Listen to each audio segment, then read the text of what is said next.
y'all, I'm April. And I'm Caroline. And this is your Bloody Happy Hour. Caroline, are you ready for this? This is your newest guilty pleasure. It's the bloodiest part of your week.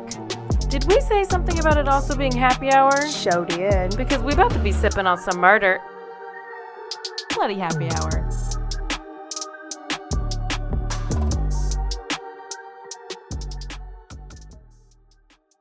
Hey y'all, this is April. And this is Caroline. This is Bloody Happy Hour. And we are traveling all over the place today. But first, we have breaking news. Beep, beep, beep, beep, beep, beep, beep, beep, beep, beep, beep, beep, beep, beep, beep, beep, beep. So as soon as we ended our quickie, we saw that our Suzanne Simpson. That was our missing mom out of San Antonio. Go back a couple quickies, but the husband and she had her fight with her husband in the front yard, and then the nosy neighbor saw all this stuff. She went missing. Her body has still not been found, but they have, as of right now, charged the husband with murder. So they have enough evidence or probable cause to cause him with murder, which is very hard to do when you don't have a body. So they must have a scene or a weapon or... They had that gun in the wall. Or maybe the guy, or maybe the other guy snitched. They have enough of something. Does it say in the article? In a recent Facebook post, the daughter, Suzanne Simpson's daughter, says her father took her mother's life in a state of rage. What? The daughter of Suzanne Simpson speaks out about her mother being the victim of abuse. Quote, "My mom was a victim of abuse from my father. My father took my mother's life in a state of rage and control. In our community, this should not be happening, and I will not stop speaking as the voice of my mother till she is found. I will forever represent all victims of domestic abuse and assault as my mother's daughter. I will tell our story over and over again with every breath. I will make sure you remember her name. Suzanne Simpson was a victim of abuse and a victim of this community.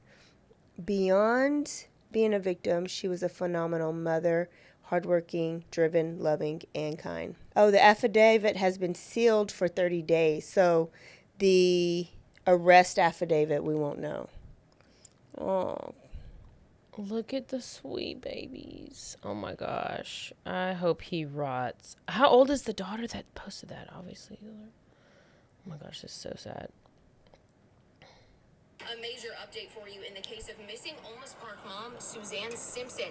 According to court documents in Bexar County, her husband, Brad Simpson, has now been charged with her murder. It's important to note, though, sources tell us police have not yet found Suzanne's body. But we've had multiple sources confirm to our stations that they felt they had enough evidence to move forward with this warrant, even without her body. So right now, we know that Brad Simpson is here back in the Bexar County Jail. He was taken to be questioned at a DPS office in San Antonio at about 1:15, returned here about 3 o'clock. We're working to get more information on what led to this warrant and any more information that we can get. So Charges, we'll bring that to you on it. So we can't, it's been sealed for 30 days, so we don't know all the other details around the arrest. Daughter must have been helpful with that. Oh, okay. Well, there's a continuation of our quickie. Okay. What we got? Okay. This is the story of Colton Harris Moore. Never heard of him. Well, he's also known as the Barefoot Bandit. Band-Aid. Colton Moore was born March 22nd. He's a Pisces. 1991. Okay. In Mount Vernon, Washington. He grew up in a trailer in the woods on southern Camino Island, which was near Seattle, north of Seattle. I don't know where any of these places are. I'm going to tell you a lot of places and a lot of dates. Okay. A lot of places, a lot of dates. So his early life was pretty chaotic. His mother, Pam, drank while she was pregnant. You know what? Just drink every time you hear a red flag, okay? Drank while she was pregnant, which impacted his neurocognitive development. His father, Gordon, was a drug user who got sent to prison when Colton was a toddler. When Colton was 4, his mom remarried. Are you drunk yet? It's all pretty normal. Yeah, I mean, actually, this is kind of... well, it's not. No. When Colton was 4, his mom remarried to a man named William Kohler, who, according to Pam, had a criminal history and had a heroin addiction. Oh, good job, Pam. So it's really, really good stuff happening out there in that trailer forest. And to make matters worse, Pam was said to be verbally, physically, and emotionally abusive throughout Colton's childhood. Pam. But when Pam drinks, she gets belligerent and violent. Like any good mother does. There's no other way to be when you're She's drunk. known to break her son's toys Oh. as punishment to him. Poor, what's his name? I already forgot. Colton. Poor Colton. The neighbors hear Pam screaming at Colton all hours of the day and the night. She's also neglectful, which led Colton as a child to go ask other adults, like neighbors, friends, teachers, if he could have food. Pam also did not make sure that Colton went to school. So it's unimportant. She was busy. She's probably like banging all these guys. She was passed out. She didn't have time passed to take out. him. She's doing all the She things. did not have time to take him to school. No. So he obviously missed a lot of school. And all of this obviously has a negative effect on him growing up. Not at all. When he does go to school, he bullies the other students. He is Learned behavior. just is mean to his teachers. And then years later, he has a psychological evaluation, and they determine that Colton has a long-term history of psychiatric and behavioral difficulties. He's been prescribed medications, psychiatric medications, including antidepressants, stimulants, mood stabilizers, and antipsychotic medications. Listen, I see those every day. He's also diagnosed with depression, attention deficit disorder, and intermittent explosive disorder. Yep. Is that when you just get rage all of a sudden? Because I feel like maybe I had that a little bit. So, when CPS gets called, which happened multiple times throughout his childhood, caseworkers recommended that Pam seek counseling for her son, but she declined. Was it optional, Pam? I don't know, because I was like, okay, when he's 10 years old, he's removed from the home for 3 days, but CPS had to close the investigation due to lack of cooperation from Pam. Isn't that the point of CPS? CPS. CPS is Why do we have you? I don't know. They need to just go away. They do not. They're trash. Anyway, I will not get on a rant, but I'm pretty sure that's the whole point of CPS. But anyway, so there's that second husband. Did I tell you about the second husband, William? Maybe. Yes. Okay. Because he's on heroin. Yes. So the second husband, William, he dies. Wait, who kills William? Heroin overdose. Yeah, he dies when Colton is 11. And so now Pam gets in another relationship because she can't not. She can't be, She can't not. Can't be by herself. So Pam gets another relationship with a man who moves into the house The next day. Pam would later describe this guy as not playing with a full deck. Pam's telling the story. And he's an alcoholic, she says. And ultimately, Pam ends the relationship because she has standards. Pam has standards. At least it's gone down a little bit. Like we had what was the first one? He was like a felon. Yeah, Gordon. Gordon Gordon was in jail. Gordon went to prison. Okay. Daddy Gordon. So then we had an inmate. Then we had a heroin addict. Now we just have an alcoholic. So Yeah, we're doing it's good. We're getting better. Okay, but at some point, Gordon, he gets out. Oh, he comes back. And he come back. Daddy coming home. Daddy coming home. He's released from prison May 2003 when Colton is 12. Ooh. And he calls 911 reporting that Gordon pushed him to the ground and grabbed him by the throat. And police arrive, and Gordon flees into the woods. Now, is Gordon daddy, though? Daddy. He is daddy, okay. Yeah. So Daddy just gets home, and he just decides he's going to take over, and he's going to just start beating him up. And he's like, I ain't dealing with this. I've already dealt with the heroin guy. I already dealt with this guy, the alcoholic guy. Yeah. You ain't nothing for me. So then Daddy flees into the woods. Police come. They end up finding him, take him back to jail. He gone back to jail. The next day. The next day. After that, Gordon cuts off contact with Colton and Pam, which I'm like, okay, well, good. You're in jail anyway. Well, I guess he's not in jail because it says the police arrested him, take him to jail, but then I guess he just gets out, and then he moves to Las Vegas. But Pam blames it all on Colton. Colton, it's your fault. Yeah. I mean, he called 911. Yeah. Huh. You were born. So by this time, Colton is 15 years old, and he has had CPS come to his house to respond to incidents 12 separate times. Just 12. Just 12. Later that same year, I'm telling you, there's a lot of dates happening here. Wait, who came 12 separate times? CPS? CPS. And they closed the case 12 times. I'm sure they did, because they ain't doing shit. They were like, well, Mama won't cooperate, so... Yeah, Mama won't... Can't lead a horse to... You can lead a horse to water, but you can't make it drink. Okay. You can't put the toothpaste back in the tube. You can't. You can't. Try it. It's going to take you a while. So November 2003. I just said he was 15 years old, and now he's 12. Okay. Anyway. That's bloody happy hour math. November 2003. Colton is accused of breaking into a business of Stanwood. I don't know. And he broke into Stanwood Middle School, stealing a laptop and CDs and defacing a bulletin board. He probably wrote, like, fuck you on it or something. I don't know. I mean, why not? So he pleads guilty to possession of stolen property and is sentenced to 6 months supervision and 56 hours of community service. And a social worker reports that Colton wants Mom to stop drinking and smoking, to get a job, and to have food in the house. But Mom refuses. He just wants Mama to be a mom. I really Listen, don't. Colton, nobody will be mad at you if you just kill Mom. Just and wait. Be done. So, yeah. In 2004, which a year later, so a year goes by, Colton's probation officer writes, Colt and his mother have a tumultuous relationship. Do they now? Colton's mother reported to me that, Colton's mother. Okay, now the mother is reporting.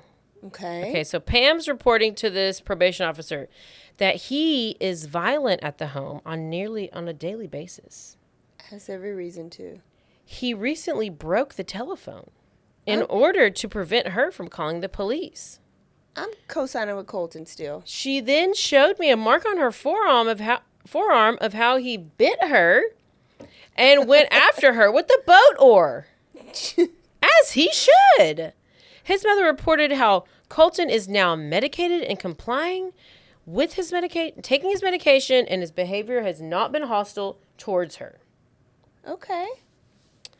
So first he was going crazy. He got on medication. Now he's stabilized. Yes. Like, clearly, you're basically giving what you got. Like, you're being treated... You're treating the person how they treated you. Do not feel bad for how you are treating the other person. Yeah. You're reacting. It's learned. It's learned. Exactly. December 2005. A police report is made alleging that 14-year-old Colton assaulted his mother in the summer of 2006. Mother probably started taking his medicine. Colton is due to appear in court, but he was scared to go back into detention, and so he runs away before the hearing. And here we go with the fun. He starts breaking into homes on Camino Island and watching internet porn on the resident's home computer. He's like, I ain't gonna get in trouble for this because I'm gonna go to these people's home. He's breaking into their home, watching porn on their stuff. Okay. So he breaks into unoccupied vacation homes through the skylights. Okay. And then squats in their homes for several days. Oh, living before like the moving rich. on, taking food and portable electronic devices He's with living his him. best life. It gets so much better. It gets so good. When he's not on vacation, when he's not vacation home squatting, he camps out in the woods. And by this point, he's dropped out of school and he would have been in the 9th grade. Oh, Colton. A baby. Colton. January 2007, after 6 local burglaries, the Island County Sheriff's Office puts a wanted poster of his picture and his information. So there's 15,000 people on this island. What island is this? It's probably Staten. 15,000 people on this island, and that's usually where people go to vacation. So there's 5,000 households, so it's a tiny place. Everyone knows that this is Colton who's doing all these robberies or doing these burglaries. They just kind of know. And it starts appearing in the media. In a matter of weeks, there's local residents that are like, they notice that, oh, so-and-so's lights in the house are on, but we know that they're not there vacationing, so we know Colton's over there doing his thing or whatever, because that's an empty home right now. So the police get it called, and they arrive. They tell Colton, the house is surrounded. It's surrounded, and blah, blah, blah, blah, blah. Even though it's actually not surrounded, they just set up a bunch of flashlights to make him think it looked like cops. Because there's were around probably the like house. 4 I cops know. on the island. And so he falls for it, and he comes out and he gives himself up. So in court, he pleads guilty to 3 of 23 felony counts against him. Okay. And his Aunt Sandra writes to the court in support of her nephew, saying, I love that boy. He's like one of my kids. I think he got mixed in the wrong crowd and he got himself in too far. The wrong crowd is his mom The and all wrong his crowd is his mom stepdads. and his 18 And stepdads. where were you at his childhood? Aunt Sandra. What's her name? Aunt Sandra. Aunt Sandra. Aunt Sandy. So Colton is sentenced to 3 years confinement, ordered to stay in a group home in Renton, Washington. So we're in Washington. Okay. I don't know. April 22nd. That's where we started off. Okay, that's where we're back. Okay. April 22nd, 2008. 17-year-old Colton breaks out of the group home because he had to go stay in this group home. He's like, fuck this group home, I'm out. And he ought to feel like content. Like he's No, got he can't. food now. He's got like But I don't think he's being stimulated.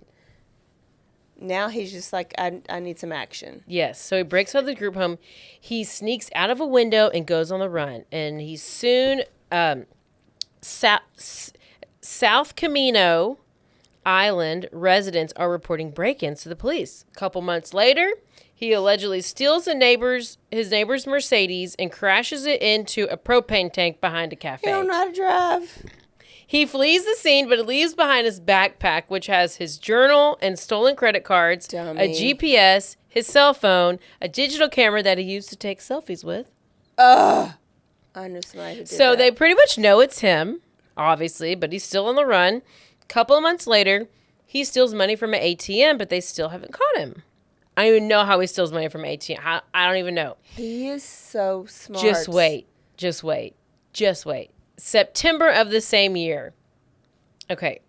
He steals money from another ATM on Orcas Island, and in the process, he cuts himself and he leaves blood on the machine. So they take the DNA. So they're able to take the DNA to later compare it with other crimes because, obviously, breaking the law. November 12th of the same year, he breaks into a locked airplane hangar. On Orcas Island. This Orcas Island is like, he loves this Orcas Island, wherever this is. It's his island. Yeah, it's his island. And he steals a Cessna 182 airplane worth about $150,000. Wait, steals the airplane? Yes. And just driving Just it. wait. Just wait. He has never... Is this fact or fiction? He has never had a flying lesson. He doesn't even have a driver's license. No, he's impulsive And and the needs plane medicine. belongs to Seattle radio personality Bob Rivers at 102.5 KZOK. Bob. So he somehow figures out how to fly the plane, fly it over the Cascade Mountain Range. And He threw a white, I don't know what this means. He threw a white out. Whatever. Oh, he made a skid mark in the sky. Oh, This white at smoke. 13,000 feet. And all these wind gusts, which apparently is not ideal to do that. Oh, So like I don't even Kobe. know how he gets the plane off the runway when you don't even know how to fly. Like, there's so many buttons on the plane. He don't have anything to lose. So, we think that obviously he taught himself how to fly through some simulation software on laptops and had been studying plane manuals for hours, maybe when he would break it into these houses. Oh, He was very smart. he was, and bored as hell. He ends up crashing the plane 300 miles away on Yakima Indian Reservation. When police get to the scene where the plane had crashed, they don't find Colton, but there's vomit inside the plane. So they take a sample and they compare, because they had nothing else to do. So they're going to let's compare the DNA, the sample of the blood from the ATM and the sample of the throw up from the plane. And apparently, he was just probably nervous. He's having turbulence. He don't know how to fly this plane. He's doing all these wind waves or whatever they're called. And so then motion sickness, whatever, and they ended up finding that they matched. It was the same. Love it. Police work. So they look into more unsolved cases and different burglaries that are associated with him and what he could have been responsible for. And there are now 70 cases throughout the Pacific Northwest, including Washington State, Idaho, Oregon, several locations in Canada, mainly residential and commercial burglaries, bank burglaries, vehicle thefts, boat thefts, aircraft theft, and assault to police officers. And Colton is alleged to have stolen or destroyed around $3 million worth of property. Oh my goodness. So he was just like, okay, I've broken into a house, been there, done that. Let's go to a car. Let me steal some cars. Been there, done that. Let me grab a boat. Okay, been there, done that. Let me go to a plane. All right. So what is next? I don't know. Let's see. Rocket. He's coming to SpaceX. He's basically on SpaceX right now. He's hanging out with Elon. So finally, on March 12, 2009, a felony warrant is issued for his arrest. So now we're getting serious. Before they could exercise the warrant, obviously they got to find him. He's going to escape jail. September 11th, 2009, Colton stole a Cirrus SR-22 plane, another plane, worth about $500,000 from a town called Friday Harbor, also in Washington State. And he crash lands the plane back on Orcas Island. It's his familiar spot. So he's kind of doing all this stuff around the same area. He's basically like, I don't give a fuck. I'm just going to get a plane and crash it on my island. I'm going to get a plane and crash it on my island. All the things. Is he a cute little boy? I feel like he's a cute little boy. He sounds cute. I'd probably date him. I'd probably marry him at this point. So after the crash, Colton is seen walking away from the wreckage by a police officer. He is seen walking away. First, the officer is like fist pumping, my guess. I don't know, because for some reason, the cop does not detain him. Oh, because maybe he's far enough away from the wreckage. I think the officer was like, "You're my hero, bro." Like, I don't know, but he's not a suspect. The same month, Colton makes his way to Canada in a stolen boat. And then he ends up making his way back to the U.S. through the British Columbia, and he's going undetected. I don't know how he's doing all this. A couple of weeks later, September 29th, he steals a Cessna T182T from a hangar in Bonners Ferry, Idaho, and he leaves bare footprints on the ground. He takes off in the plane in Idaho, and he again flies over the Cascades, but he crash lands 60 miles away near Snohomish, Washington, because he runs out of fuel while he's flying. So October 1st, 2009. He's trying to get over them Cascades and he just can't. He can't. So he just keeps trying. He keeps trying. So somebody he takes the boat back and he tries it again. he tries again. This guy near Granite Falls finds the plane wreck. The police trace these bare footprints to the crash site to a campground, like a camp in the woods. But there's no sign of Colton. The next day, a second felony arrest warrant is issued for Colton, and he is charged with forced entry, burglary in the second degree. A few days later, SWAT officers are searching the area for Colton and are fired at by an unknown assailant. So now this is building to the degree to where like the media is getting involved, and now he's being called the Barefoot Bandit. What year are we in? We are in 2009. Oh, that was just the other day. Yeah. He's the Barefoot Bandit now, and the media's Okay. involved. It's getting serious. Even though he really typically wears shoes, it's Just that one time. Just that one time. And it sticks. So, I wonder where his shoes were that day. I don't know. I guess he's like, my feet hurt. I want to take my shoes off. So when Colton's mother, Pam, she back. She hears about the latest theft, and she says, I'm proud of him.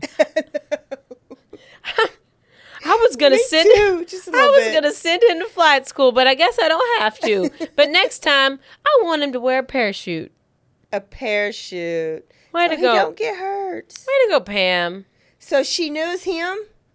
Everybody knew it's him? They all know it's him. They just can't catch him. That's why it's catch me So if they you have- can. So they have his picture up and everything. They got all. If you haven't seen the movie Catch Me If You Can with Leonardo DiCaprio, Uh-huh. that's like this. It's like they know who it is. They just can't catch him. So he's like getting popularity and all the things. So much so that the public makes a Facebook page for him. What? And of course, this is 2009, so the Facebook page gets like over 100,000 followers. Posts on there saying like, let's hope that he remains healthy, free at large for a long time. Fly, Colton, fly. I'm rooting for Colton. I am too. It gets so popular that people are making t-shirts, tote bags, mugs that have Colt's picture on them with the caption, Mama tried. What? Mama tried. Okay, by the Raise way, him this better. is, by the What way, is Colton's last name? I need a it's- visual.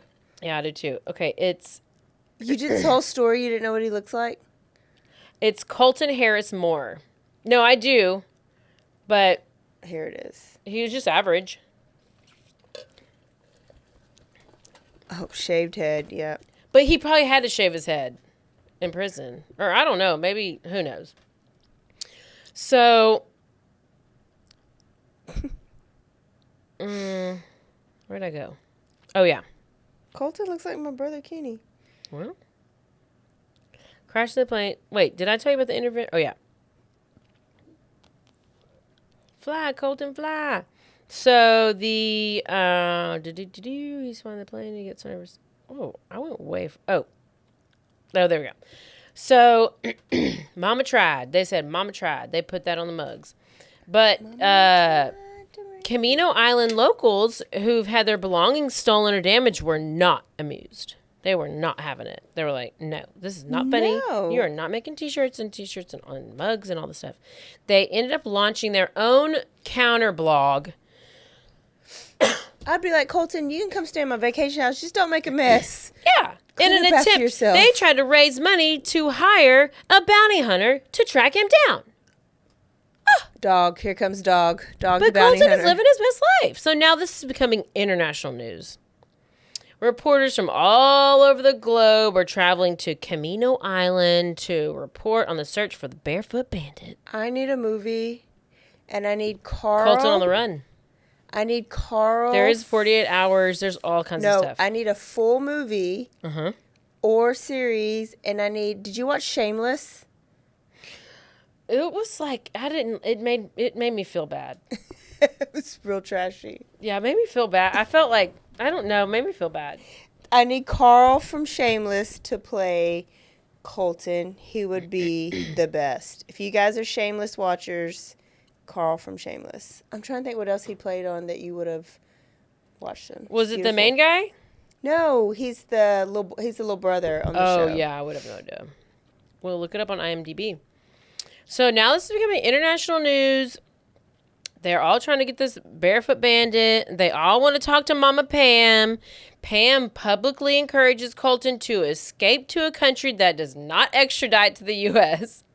So this entire time that Colton is on the run, he has been calling Aunt Sandra once a month to let her know that he's okay. Oh, Aunt Sandy.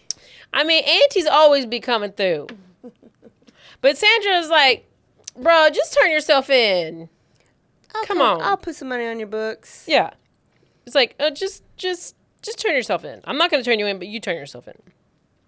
So, December 11, 2009. U.S. District Court in Seattle issues a federal warrant for Colton because of the aircraft theft from Idaho in September. So everything's kind of like starting to stack up.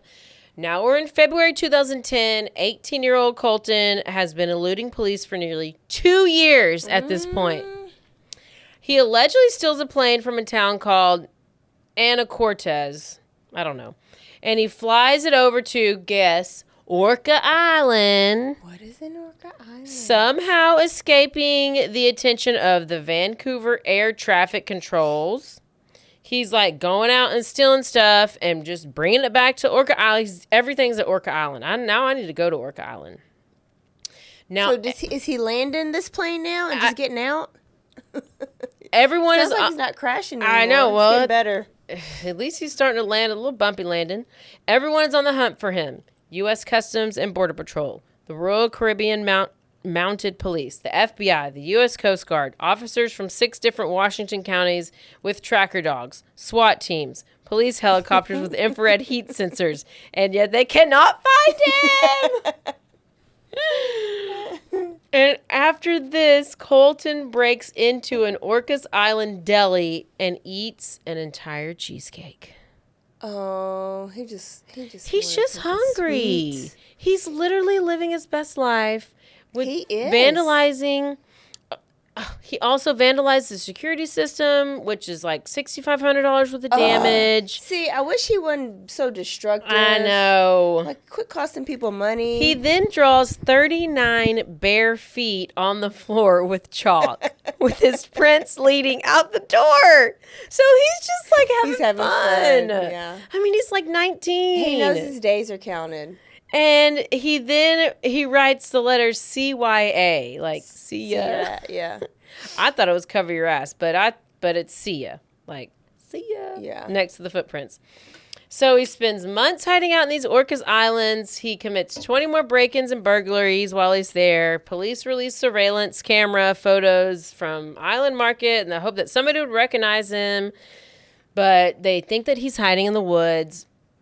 And then where he grew up is in the woods. He knows how to live in the woods. On May 31st, 2010, Colton leaves, and he leaves $100. Oh, to Aunt Sandy.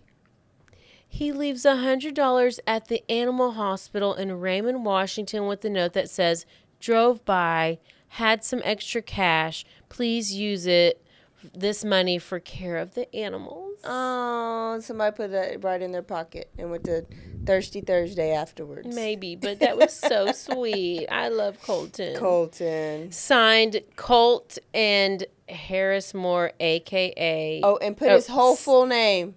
Colton Harris Moore, a.k.a. the Barefoot Bandit. No, he just wanted it's like, no, we do love him. June 1st, 2010.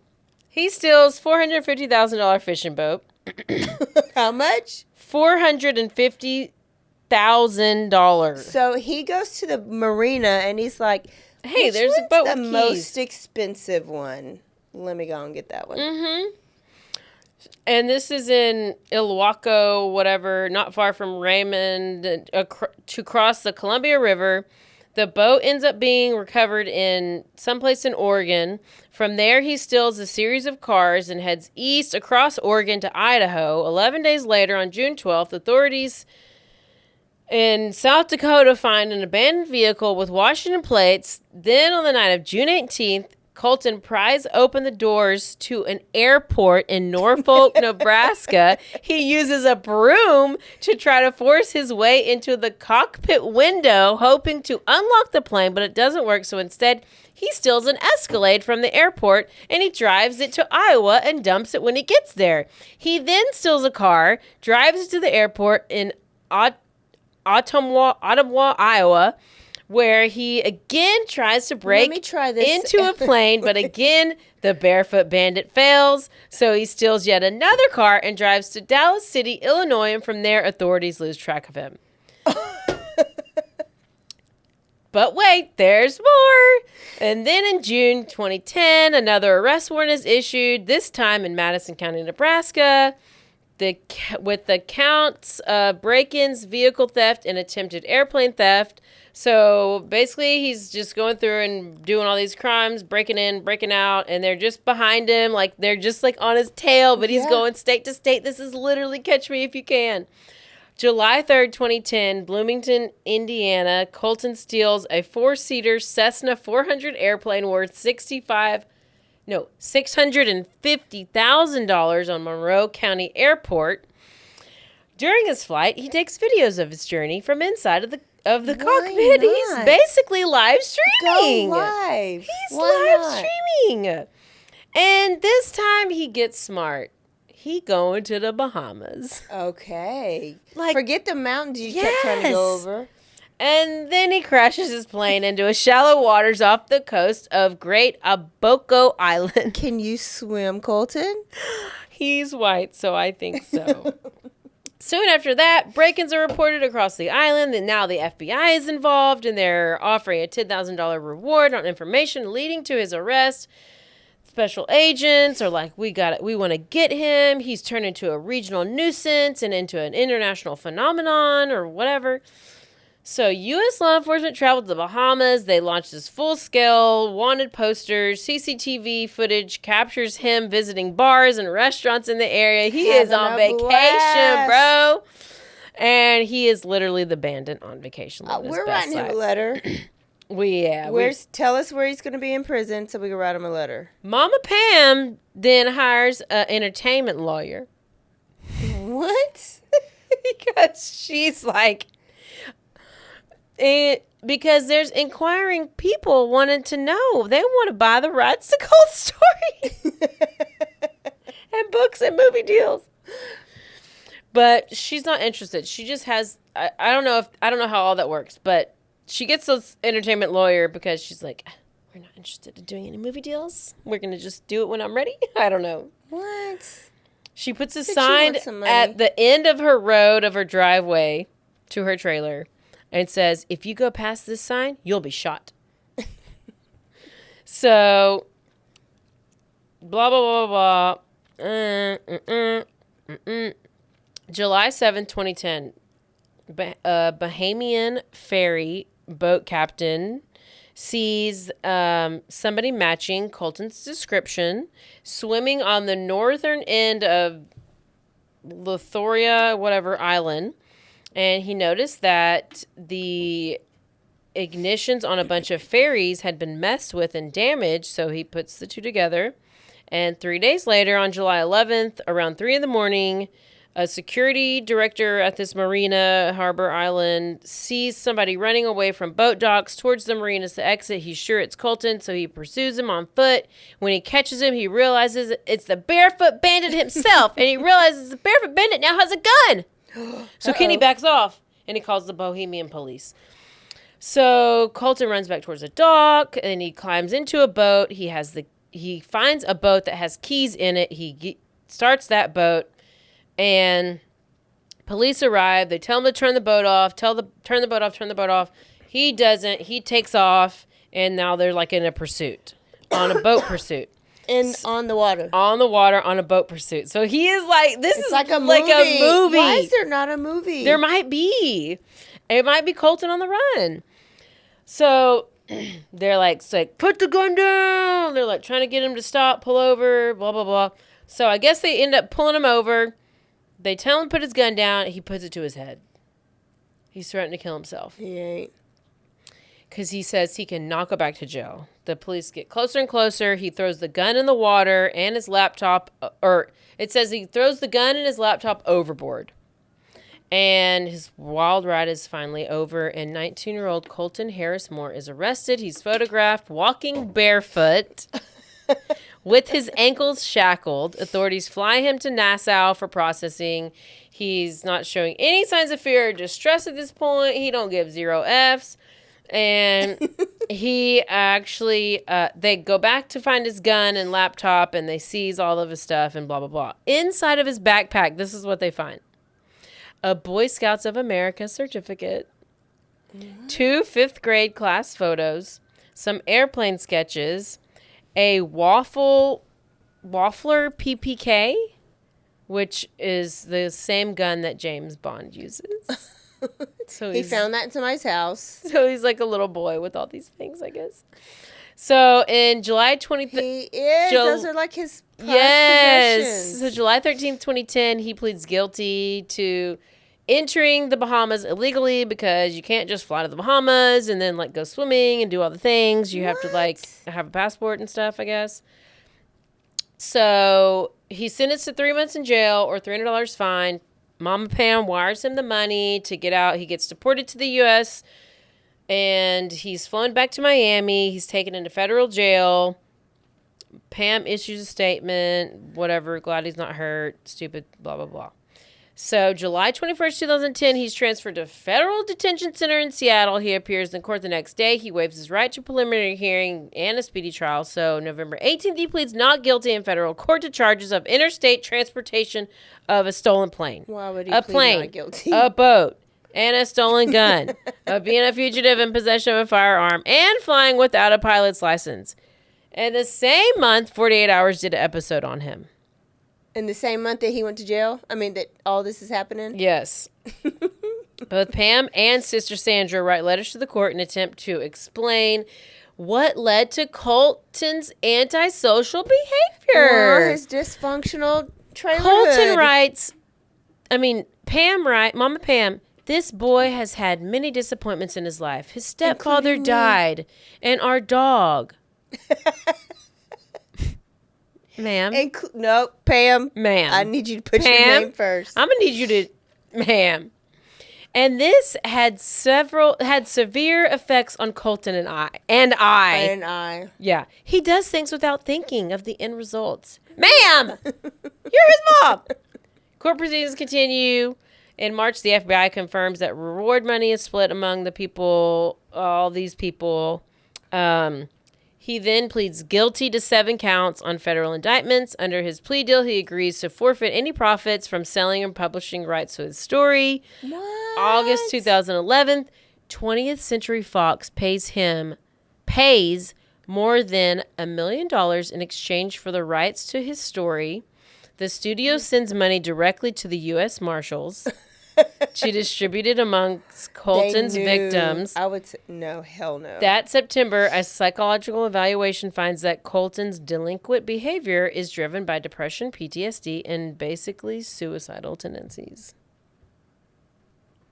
I guess if he's like flying the plane, he's like a suicidal tendency. I don't know. It's just like he did not care what was going to happen to him. He just needed that rush. Yes. Sure, I'll fly a plane. If I die, great. I don't have anything to lose. Like, he didn't care if he lost his life. Exactly.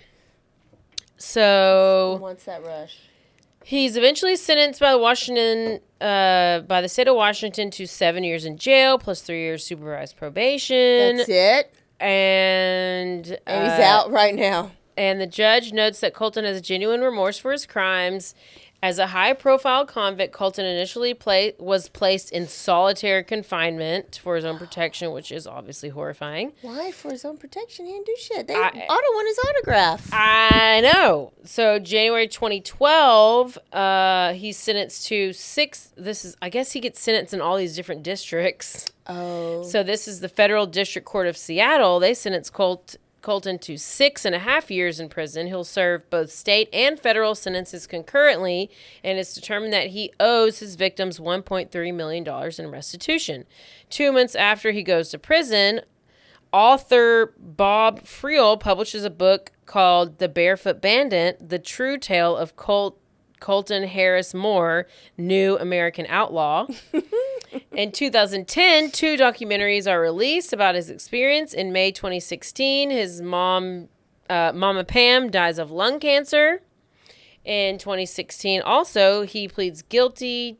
He pleads to get out of prison early to work with... Okay. He pleads with the prison to get out early so then he can go and work with his lawyer, the law firm, during the summer. And the attorneys were like, they had agreed that, yeah, he could work part-time for the law firm doing clerical work. But at the same time, he would look into getting a full-time job and then going to college. Wait, so just to get out, period, or like to get out for a summer, like a summer internship? He just wants to get out of prison early. He just wants to get out early. Early release. Yes. Okay. Yeah. His attorneys are like he grew up out of poverty, not a desire to harm people or cause trouble. Yeah, he didn't hurt any. I mean, he hurt their pocketbooks. But Yeah, but they were all there was the vacation homes. Yeah. They're fine. Insurance. They had September insurance. 2016, he's transferred to Stafford Creek Correctional Facility, blah, blah, blah, in Seattle. He starts working with his lawyer. He starts working for his lawyer, but he hopes one day to study aeronautics. Yeah, aeronautical engineering. Aeronautical.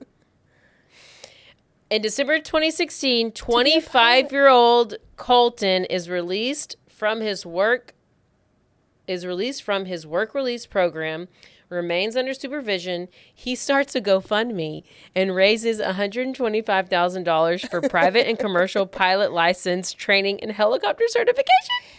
But the federal probation officer shut it down because he's not allowed to do that. And he's so popular. He's saying that the $1,600, okay, but $1,600 of that goes directly to victims, but he also put stuff on Twitter about the GoFundMe. He's like, I didn't consult my lawyers before I did this, so he has to like give that GoFundMe money back to the restitution people, and all the things. Were almost there. April 2019, like yesterday. Colton asked the court for his supervised release period to be shortened. He wants to be allowed to visit friends overseas, accept work outside of Washington state, and be a motivational speaker. He says that he claims that this work will help him pay off the restitution that he owes to the victims, telling the court, I've learned from my past. I do not run from it, but instead try to embrace it for the better. I hope to serve as a model for people who have hard lives and who feel hopeless. I saw it every day when I was confined, and I've seen it in the world upon my release. And then in May 2019, his request was denied. He was ordered to complete his probation. Not much is known about him as of today, although on his LinkedIn profile, he describes himself as a former international fugitive turned entrepreneur focused on education, progress, and success. Life is what you make it. My intention is to build connections with people who are both clearly motivated and with whom may lead to a mutually beneficial outcome along the lines of problem solving, productivity, and accomplishing goals. That is what it's all about. Can we please get a TED Talk up in here?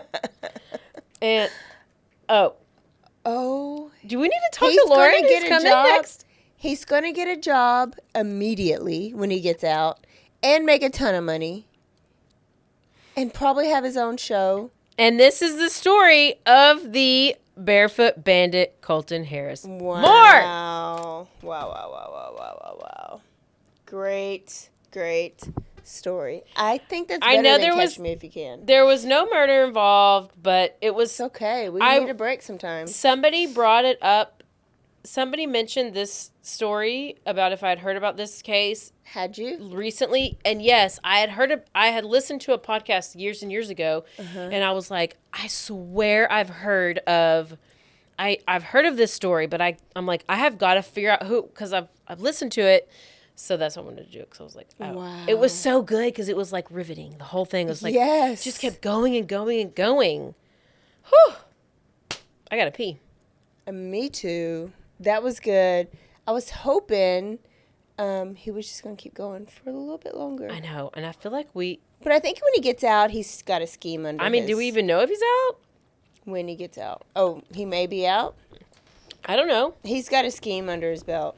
I know. Something's going to happen. Maybe happen. he's coming to Waco. We can meet him, have him on the podcast. He'll probably work for Baylor. Likely.